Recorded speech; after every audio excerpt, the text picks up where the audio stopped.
can I just ask you just to expand a bit more on like with the Indian traditions, they seem to be, like you said, come from unity, whereas like in the West we have more reductionist approach and we all like worship a god. But the when we've got Yogananda, Vashista, Vyasa, for example, they're all like considered lineages. Like, where does the lineage come from? There is a whole confusion, I think, about lineage and tradition. So when you speak about lineage is a Western word. Lineage comes from line, right? A straight line.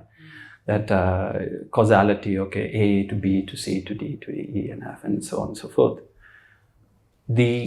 What there is that, so it's not a reductionist logic that, as I said before, there is not one prophet and then that prophet gave to another prophet and that prophet gave to another prophet. In India we say, if you find a prophet, turn the other way.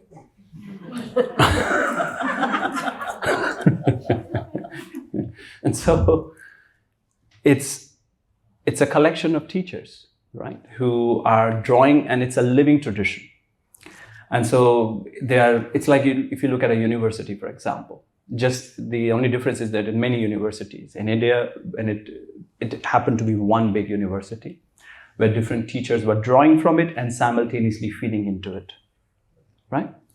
And then from that, they're all collaborating, they're all sharing knowledge. That's why there is not one book, right? There is not one particular book or one sutra, or okay, just Patanjali is it, or Shankara's Bhaja Govinda it is, or Saundarya Lahari it is, or Vyasa's commentaries are it, or just one Bhagavad Gita. There's not even one Gita, right? There is at least 15 other Gitas. So there is not just one thing. Why is that? It's because people are, as they were living, they were drawing from it and contributing to it. And as they're discussing, they're inputting and they're expanding on that tradition. And now from that tradition, of course, naturally different masters emerge, right? Innovators emerge, like Yogananda, who was a phenomenal master. Why did Yogananda teach meditation or teach Kriya? It's because that was what the tradition was teaching, right? Why did Buddha start meditating? Because that's what was happening. And then, of course, within that tradition, Buddha had his own innovation, which became the Eightfold Path and the Four Fundamental Truths. He drew from the whole tradition.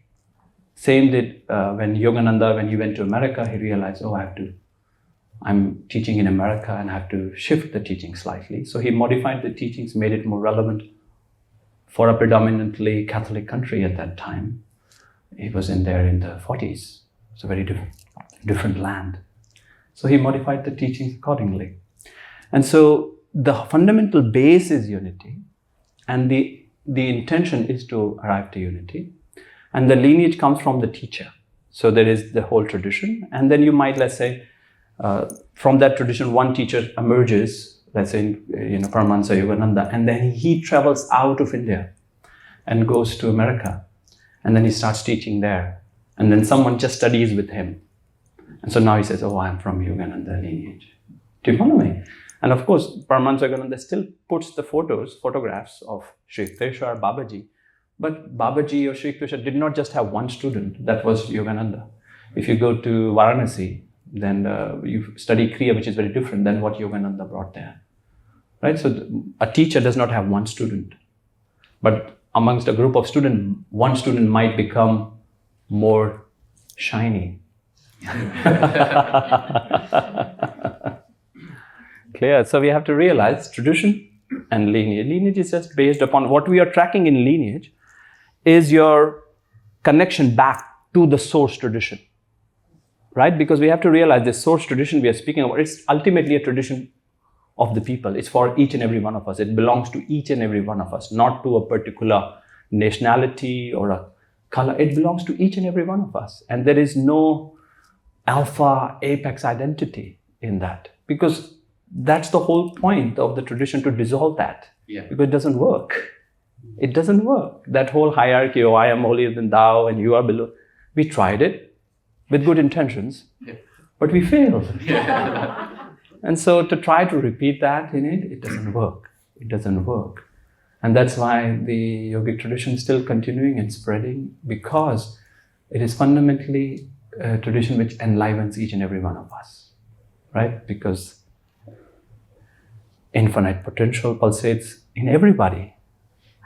You know, it's not just our stories are different, but ultimately the stories don't matter. They don't matter.